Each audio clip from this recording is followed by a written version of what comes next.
योजनाओं के लॉन्च में हार्दिक स्वागत है। यह एक अत्यंत विशेष घड़ी है जब हमारे बीच माननीय प्रधानमंत्री जी उपस्थित हैं।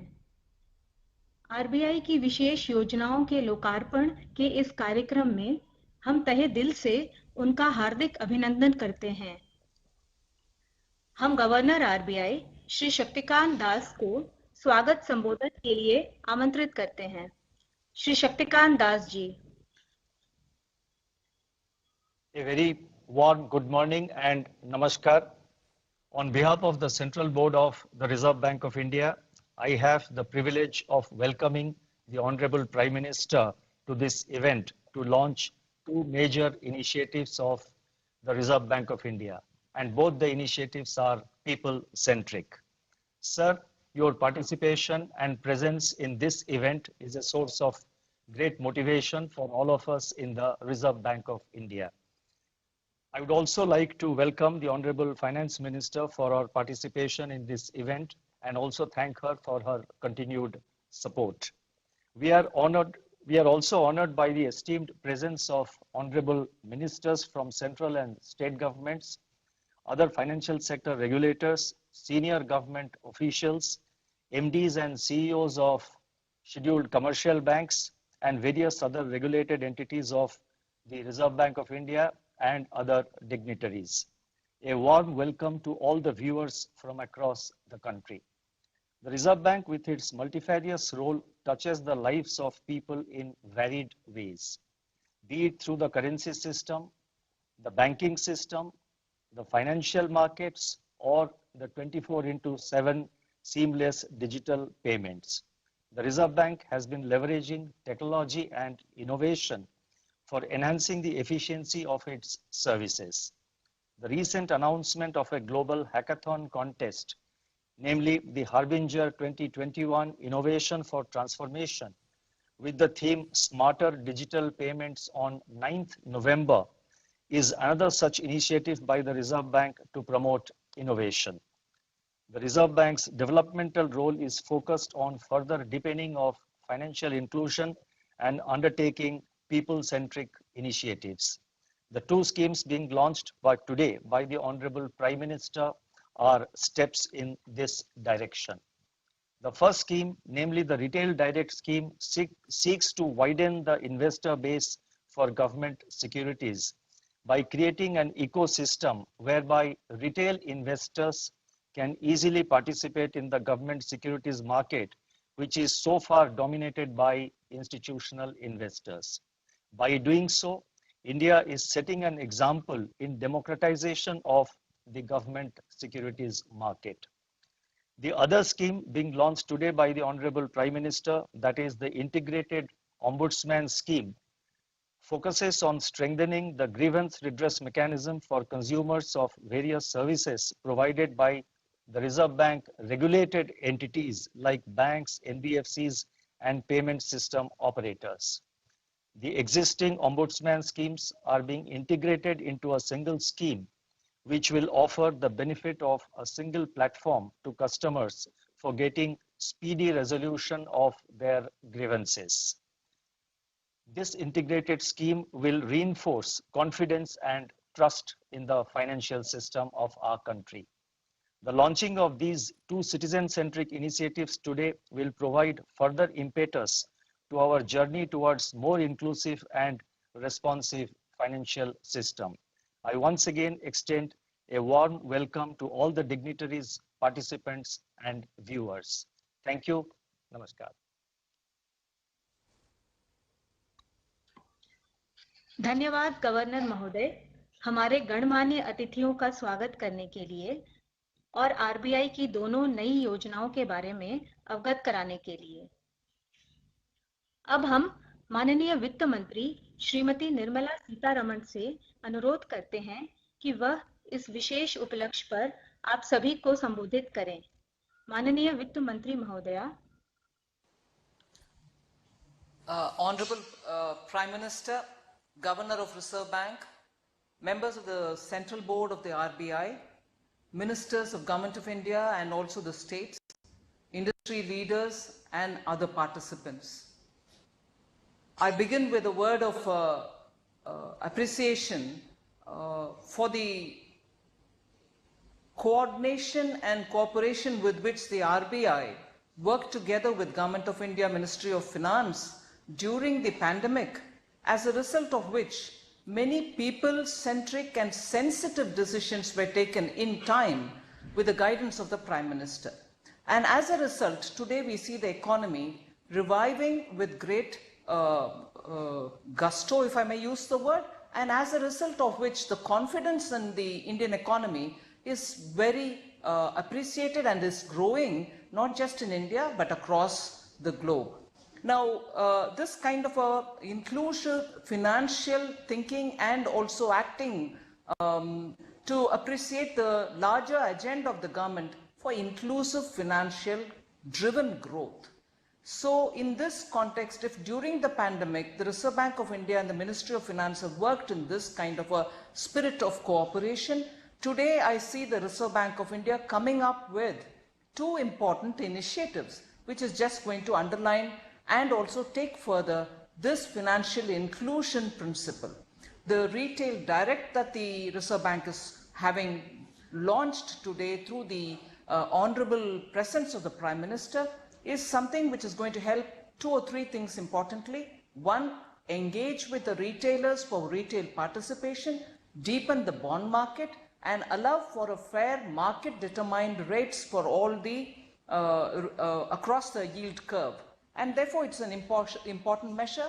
The retail participation has been hesitant all these years because of the cost involved and because of the traditional intermediary system which has prevailed. Now this will probably bring in a direct cost-free, convenience-driven, and also build confidence in the retail participation in the government securities. And therefore it's a major step. I welcome the RBI for having taken this initiative.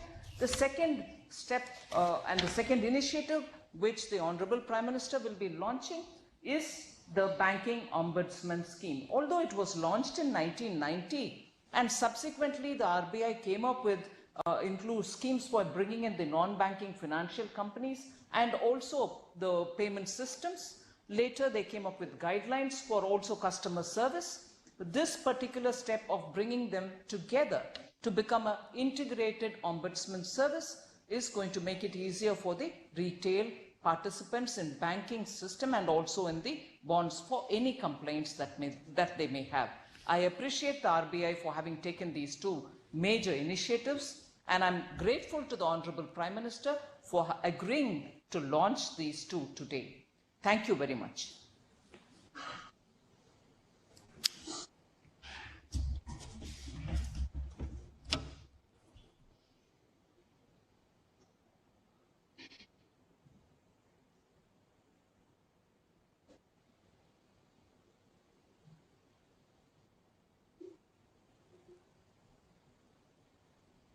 कोई आवाज नहीं आ रही है।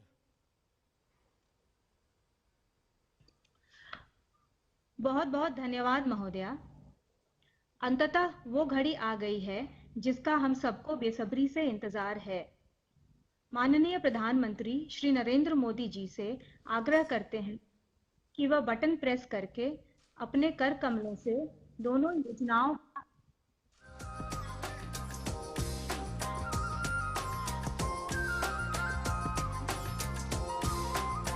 भारत सरकार और RBI ने वित्तीय समावेशन के लिए कई कदम उठाए हैं। इस दिशा में हाल के वर्षों में सबसे बड़ा प्रभाव जन धन खाते खोलने, प्रधानमंत्री मुद्रा योजना लागू करने और जैम ट्रिनिटी के निर्माण से आया है। समावेशी विकास का लक्ष्य लेकर भारतीय रिजर्व बैंक ने कुछ और नए कदम उठाए हैं। ये पहल सूचना तकनीक की नींव पर लोगों को जोड़ते हुए एक सशक्त और समृद्ध देश बनाने का प्रयास है। आइए जानें ये क्या है। आरबीआई रिटेल डायरेक्ट योजना। आज देश में लोगों के लिए निवेश के कई विकल्प उपलब्ध हैं। जरूरी ये है कि ये विकल्प सुरक्षित और आसान हों। गवर्नमेंट सिक्योरिटीज में निवेश एक ऐसा विकल्प है जो पूंजी को सुरक्षित रखते हुए अच्छे रिटर्न प्रदान करता है। फिर भी छोटे निवेशक, वेतन भोगी और पेंशन भोगी गवर्नमेंट सिक्योरिटीज की खरीद और बिक्री को जटिल मानते हैं। इस प्रक्रिया को आसान बनाने के लिए भारतीय रिजर्व बैंक ने छोटे निवेशकों के लिए आरबीआई रिटेल डायरेक्ट स्कीम शुरू की है, जिससे निवेशक आसानी से गवर्नमेंट सिक्योरिटीज में निवेश कर सकते हैं। इस योजना के तहत निवेशक न केवल पूरे विश्वास से अपनी जमा पूंजी का निवेश कर पाएंगे, बल्कि देश के आर्थिक विकास में योगदान भी कर सकेंगे। अब छोटे निवेशक एक ऑनलाइन पोर्टल RBIRetailDirect.org.in द्वारा आरबीआई में अपना गिल्ट अकाउंट यानी प्रतिभूति खाता खोलकर अपने बैंक खाते से सीधे गवर्नमेंट सिक्योरिटीज में निवेश कर सकेंगे। यह सुविधा निशुल्क है। रिजर्व बैंक एकीकृत लोकपाल योजना। वित्तीय समावेशन का एक पहलू सुदृढ़ शिकायत निवारण तंत्र है और इसे सरल, सुविधाजनक और सुलभ बनाने के लिए reserve bank integrated ombudsman scheme की शुरुआत की गई है, जो मौजूदा लोकपाल योजनाओं को एकीकृत करती है। इसके अंतर्गत सेवा में कमी से संबंधित सभी शिकायतों को स्वीकार किया जाएगा। यह योजना भारतीय रिजर्व बैंक द्वारा विनियमित 11,352 बैंकों, एनबीएफसी और पीपीआई इशुअर्स को चरणबद्ध तरीके से एक मंच पर लाएगी। इससे लगभग 44 करोड़ ऋण खाता धारक, 220 करोड़ जमा खाता धारक और पेमेंट सिस्टम पार्टिसिपेंट्स के सभी ग्राहक लाभान्वित होंगे। शिकायत दर्ज करने तथा उसे ट्रैक करने के लिए सभी ग्राहकों को अब एक पोर्टल, एक ईमेल और एक पते की सुविधा होगी। एक राष्ट्र एक लोकपाल दृष्टिकोण के अंतर्गत आरबीआई चंडीगढ़ में एक centralised receipt and processing centre यानी सीआरपीसी स्थापित किया गया है। ग्राहक अपनी शिकायत आरबीआई के online portal complaint management system यानी cms.rbi.org.in पर तो कर ही सकते हैं। साथ ही सीआरपीसी के टोल फ्री नंबर पर हिंदी, अंग्रेजी और 8 क्षेत्रीय भाषाओं में शिकायत दर्ज करने हेतु सहायता और उससे जुड़ी जानकारी पा सकते हैं। ये हैं आरबीआई के कुछ नए पहल, जन जन को वित्तीय सेवाओं से जोड़ने के लिए, जन जन को खुशहाली की ओर मोड़ने के लिए। आज ये पहल माननीय प्रधानमंत्री द्वारा राष्ट्र को समर्पित किए जा रहे हैं।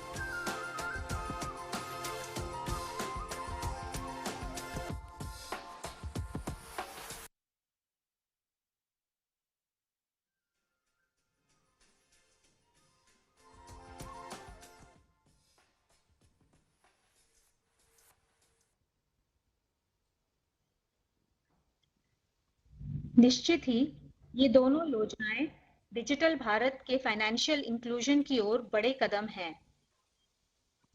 अब हम माननीय प्रधानमंत्री जी को देश भर से जुड़े लोगों को संबोधित करने के लिए आमंत्रित करते हैं।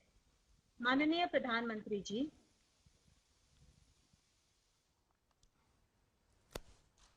नमस्कार जी।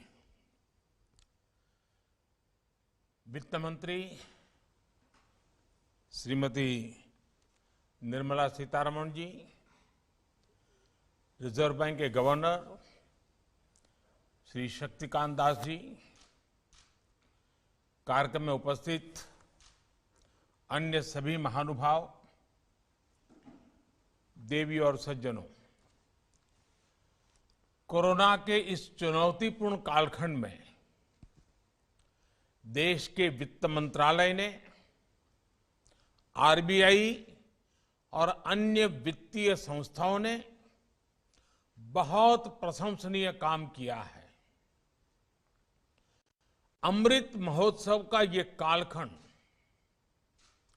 21वीं सदी का ये महत्वपूर्ण दशक देश के विकास के लिए बहुत महत्व रखता है। ऐसे में आरबीआई की भी भूमिका बहुत बड़ी है, बहुत महत्वपूर्ण है। मुझे पूरा विश्वास है कि टीम आरबीआई देश की अपेक्षाओं पर खरा उतरेगी। साथियों, बीते 6-7 वर्षों से केंद्र सरकार सामान्य मानवी, उसके हितों को सर्वोच्च प्राथमिकता देते हुए काम कर रही है। एक रेगुलेटर के तौर पर आरबीआई अन्य वित्तीय संस्थाओं के साथ लगातार संवाद बनाए रखता है। मुझे खुशी है कि आरबीआई ने भी सामान्य मानवीय की सुविधा बढ़ाने के लिए सामान्य नागरिक को ध्यान में रखते हुए लगातार अनेक कदम उठाए हैं और उसमें आज एक और कदम जोड़ा है।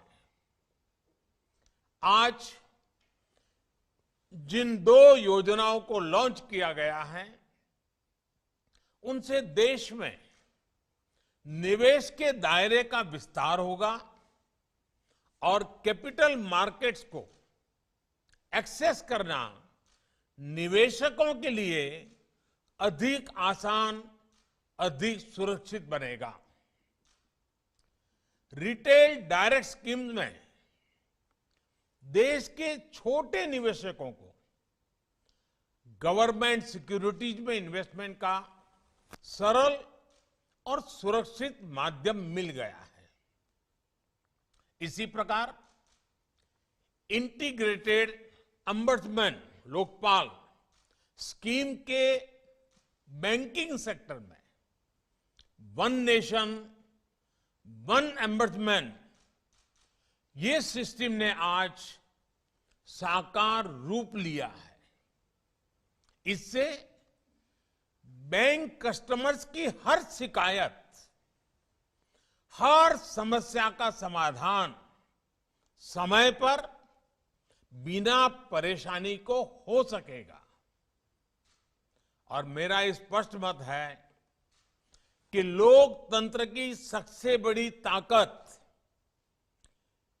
आप ग्रीवेंस रिड्रेसल सिस्टम में कितने मजबूत हैं, कितने संवेदनशील हैं, कितने प्रोएक्टिव हैं, वही तो लोकतंत्र की सबसे बड़ी कसौटी है। साथियों, अर्थव्यवस्था में सभी की भागीदारी को प्रमोट करने की जो भावना है, उसको रिटेल डायरेक्ट स्कीम नई ऊंचाई देने वाली है। देश के विकास में गवर्नमेंट सिक्योरिटीज मार्केट की अहम भूमिका से आमतौर पर लोग परिचित हैं। विशेष रूप से आज जब देश अपने फिजिकल और डिजिटल इंफ्रास्ट्रक्चर को आधुनिक बनाने में जुटा है, अभूतपूर्व इन्वेस्टमेंट कर रहा है, तब छोटे से छोटे निवेशक का प्रयास और सहयोग, भागीदारी बहुत काम आने वाले हैं। अभी तक गवर्नमेंट सिक्योरिटी मार्केट में हमारे मध्यम वर्ग, हमारे कर्मचारियों, हमारे छोटे व्यापारी, सीनियर सिटीजन्स, यानी जिनकी छोटी सेविंग है, उनको सिक्योरिटीज में निवेश के लिए बैंक इंश्योरेंस या म्यूचुअल फंड्स जैसे इनडायरेक्ट रास्ते अपनाने पड़ते थे। अब उन्हें सुरक्षित निवेश का एक और बेहतरीन विकल्प मिल रहा है। अब देश के एक बहुत बड़े वर्ग को गवर्नमेंट सिक्योरिटीज में देश की संपदा के निर्माण में सीधा निवेश करने में और आसानी होगी। ये भी आप जानते हैं कि भारत में सभी गवर्नमेंट सिक्योरिटीज में गारंटेड सेटलमेंट का प्रावधान होता है। ऐसे में छोटे निवेशकों को सुरक्षा का एक आश्वासन मिलता है, यानी छोटे निवेशक को सुरक्षित निवेश पर अच्छे रिटर्न का भरोसा मिलेगा और सरकार को इंफ्रास्ट्रक्चर के विकास के लिए देश के सामान्य मानवी की आशा आकांक्षाओं के अनुरूप नया भारत बनाने के लिए जो जो व्यवस्थाएं विकसित करनी चाहिए, इसके लिए जरूरी संसाधन मिलेंगे। और यही तो आत्मनिर्भर भारत के निर्माण के लिए नागरिक और सरकार की सामूहिक शक्ति, सामूहिक प्रयास है। साथियों, आमतौर पर फाइनेंस की बातें जरा टेक्निकल हो जाती हैं, सामान्य मानवी हेडलाइन पढ़ करके छोड़ देता है, और इसलिए सामान्य मानवी को बेहतर तरीके से इन बातों को समझना और उनको समझाना, मैं समझता हूं कि आज समय की मांग है, क्योंकि फाइनेंशियल इंक्लूजन की बात हम जब करते हैं तब इस देश के आखिरी व्यक्ति को भी इस प्रोसेस का हिस्सा हम बनाना चाहते हैं। आप एक्सपर्ट्स इन सारी बातों से भली भांति परिचित हैं, लेकिन देश के सामान्य जन के लिए भी ये जानना उनकी बहुत मदद करेगा। जैसे उन्हें पता होना चाहिए कि इस योजना के तहत फंड मैनेजर्स की जरूरत नहीं पड़ेगी, सीधा retail direct guilt RDG account खोला जा सकता है। ये अकाउंट भी ऑनलाइन खोला जा सकता है और सिक्योरिटीज की खरीद फरोख्त भी ऑनलाइन संभव है। सैलरी वालों या फिर पेंशनर्स के लिए घर बैठे बैठे सुरक्षित निवेश का ये बहुत बड़ा विकल्प है। इसके लिए कहीं भी आने जाने की जरूरत नहीं है। फोन और इंटरनेट से ही आप मोबाइल फोन पर इंटरनेट कनेक्टिविटी आपका काम हो जाएगा। ये आरडीजी अकाउंट निवेशक के सेविंग अकाउंट से भी लिंक होगा, जिससे सेल परचेज ऑटोमेटिक, खरीद फरोख्त का जो काम है ऑटोमेटिक संभव हो सकेगा। आप कल्पना कर सकते हैं लोगों को इससे कितनी आसानी होगी। साथियों, फाइनेंशियल इंक्लूजन और ईज ऑफ एक्सेस जितने जरूरी हैं, ईज ऑफ इन्वेस्टमेंट और बैंकिंग सिस्टम पर सामान्य जन का भरोसा भी, सामान्य जन के लिए सुविधा भी, सामान्य जन के लिए सरलता भी उतना ही आवश्यक है। एक मजबूत बैंकिंग सिस्टम मजबूत होती अर्थव्यवस्था के लिए बहुत जरूरी है। 2014 के पहले कुछ सालों में देश के बैंकिंग सिस्टम को जिस प्रकार से नुकसान पहुंचाया गया था, आज हर किसी को पता है कि कैसी स्थितियां पैदा हो गई थी, क्या कुछ नहीं हुआ था। बीते 7 सालों में एनपीएस को पारदर्शिता के साथ रिकॉग्नाइज किया गया, रिजोल्यूशन और रिकवरी पर ध्यान दिया गया, पब्लिक सेक्टर के बैंकों को रिकैपिटलाइज किया गया, फाइनेंशियल सिस्टम और पब्लिक सेक्टर बैंकों में एक के बाद एक रिफॉर्म्स किए गए। जो विलफुल डिफॉल्टर्स पहले सिस्टम से खिलवाड़ करते थे, अब उनके लिए मार्केट से फंड जुटाने का रास्ता बंद कर दिया गया है। पब्लिक सेक्टर बैंकों से जुड़ी गवर्नेंस में सुधार हो,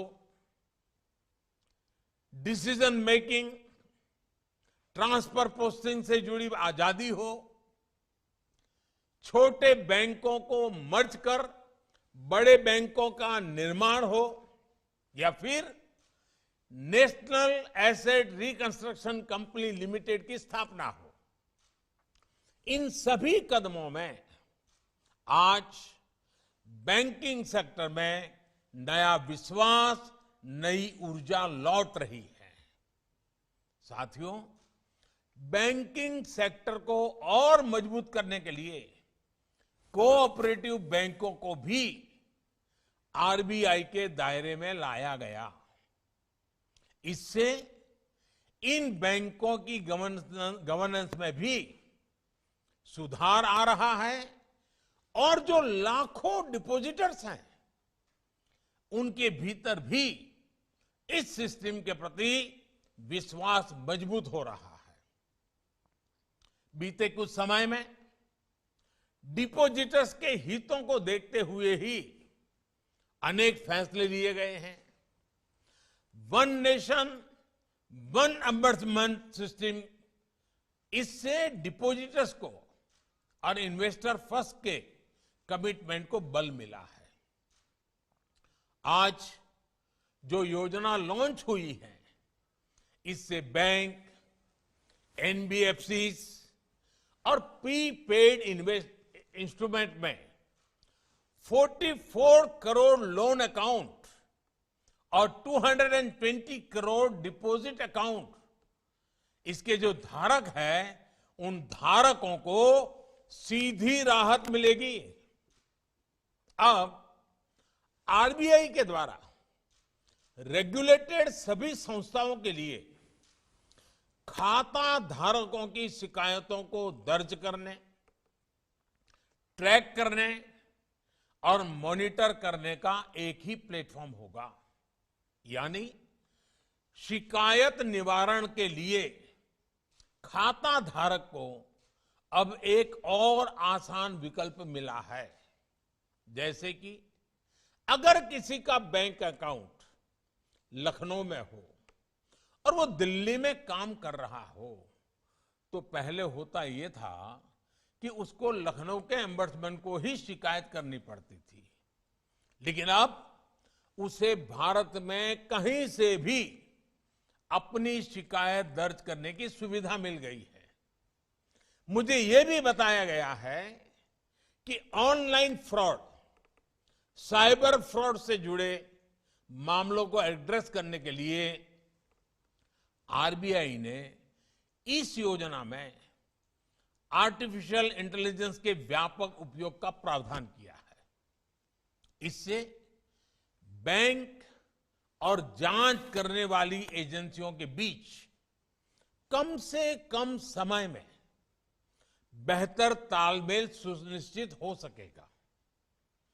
जितनी जल्दी एक्शन होगा, फ्रॉड से निकाली गई रकम की रिकवरी की संभावनाएं उतनी ही अधिक होगी।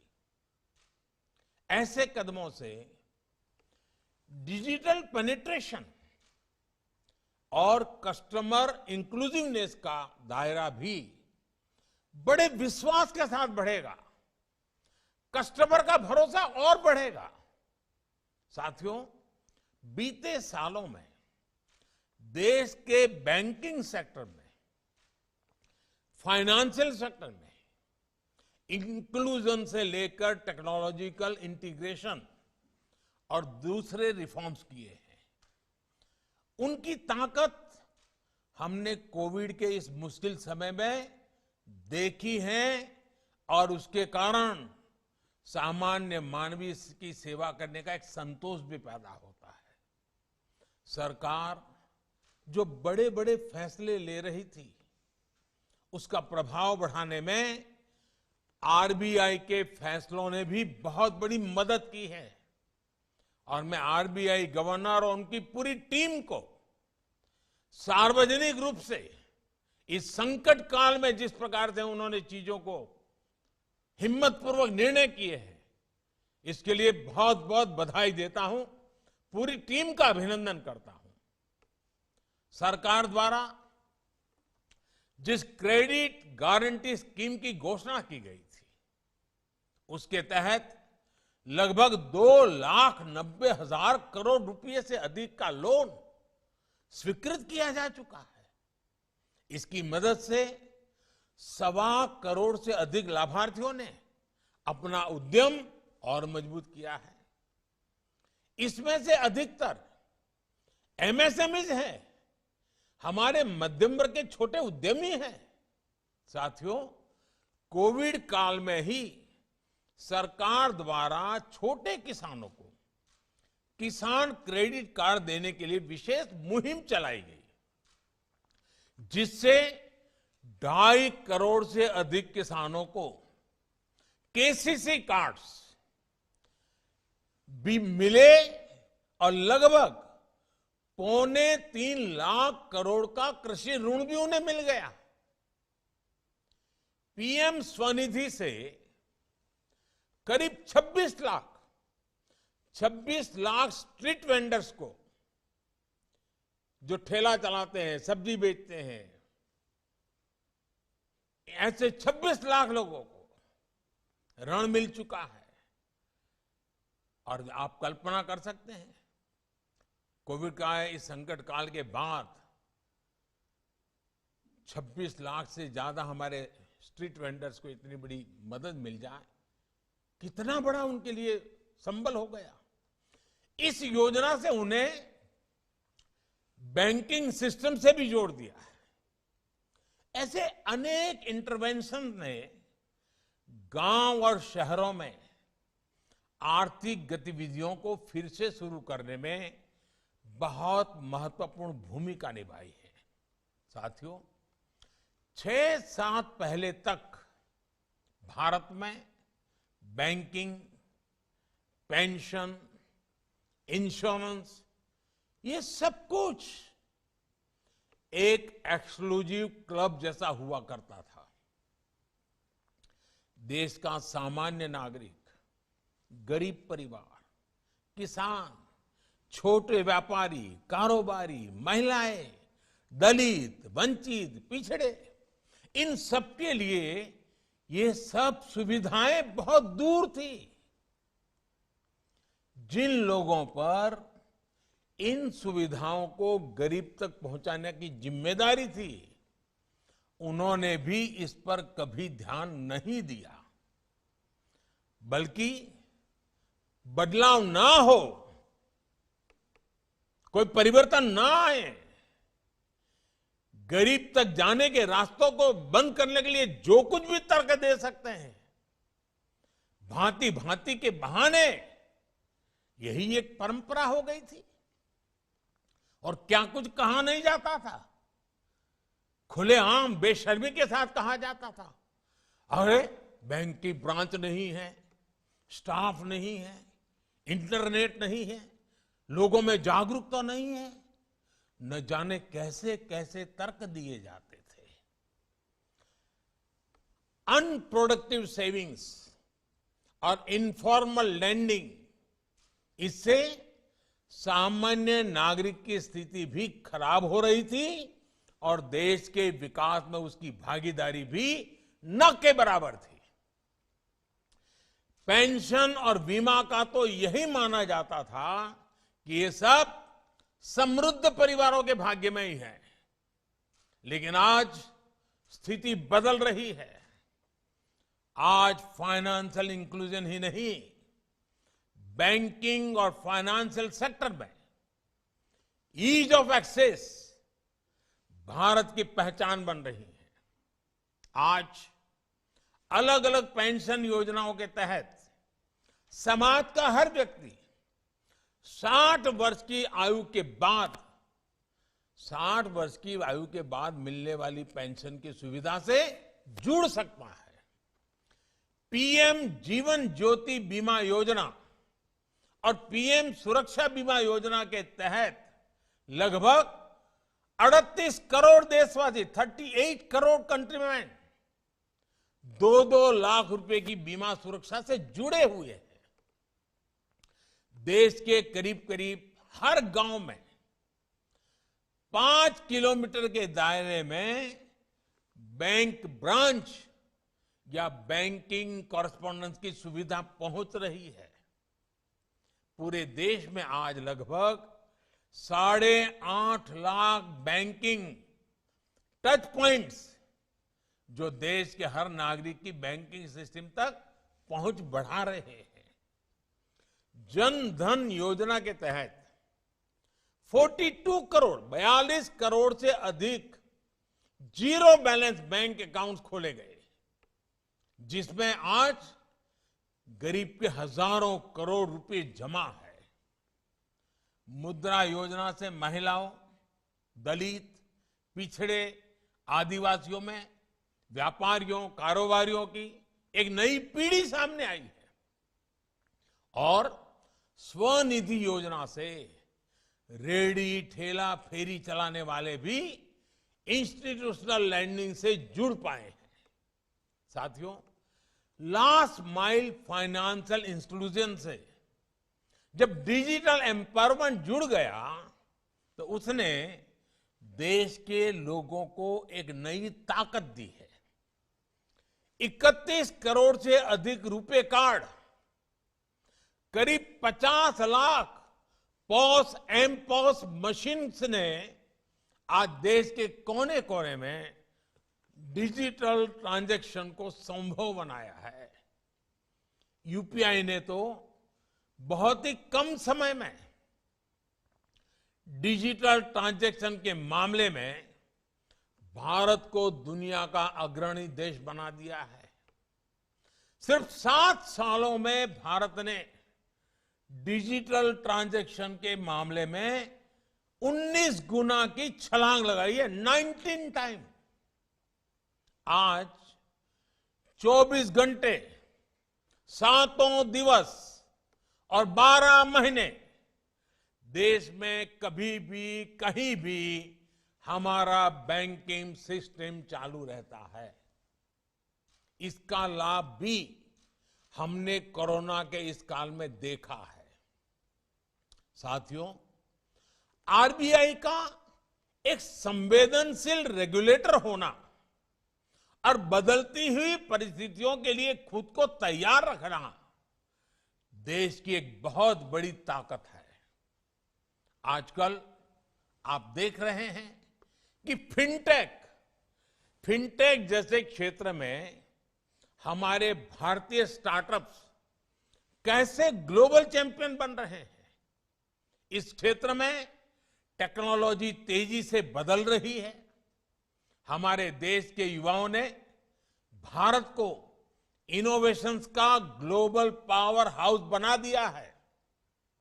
ऐसे में ये जरूरी है कि हमारे रेगुलेटिंग सिस्टम्स इन बदलावों के प्रति जागरूक रहें और फाइनेंशियल सिस्टम्स को विश्व स्तरीय बनाएं और उसको बनाए रखने के लिए सूटेबल इकोसिस्टम का निर्माण करें, उसे सशक्त करें। साथियों, हमें देश के नागरिकों की आवश्यकताओं को केंद्र में रखना ही होगा। निवेशकों के भरोसे को निरंतर मजबूत करते रहना होगा। मुझे पूरा विश्वास है कि एक संवेदनशील और इन्वेस्टमेंट फ्रेंडली डेस्टिनेशन के रूप में भारत की नई पहचान को आरबीआई निरंतर सशक्त करता रहा है और मुझे विश्वास है सशक्त करता रहेगा। एक बार फिर इन बड़े रिफॉर्म्स के लिए मैं आप सबको, सभी स्टेक होल्डर्स को, इनिशिएटिव लाने वाले सबको, टेक्नोलॉजी की एक छलांग लगाने के लिए आप सबको बहुत बहुत शुभकामनाएं देता हूं। बहुत बहुत धन्यवाद।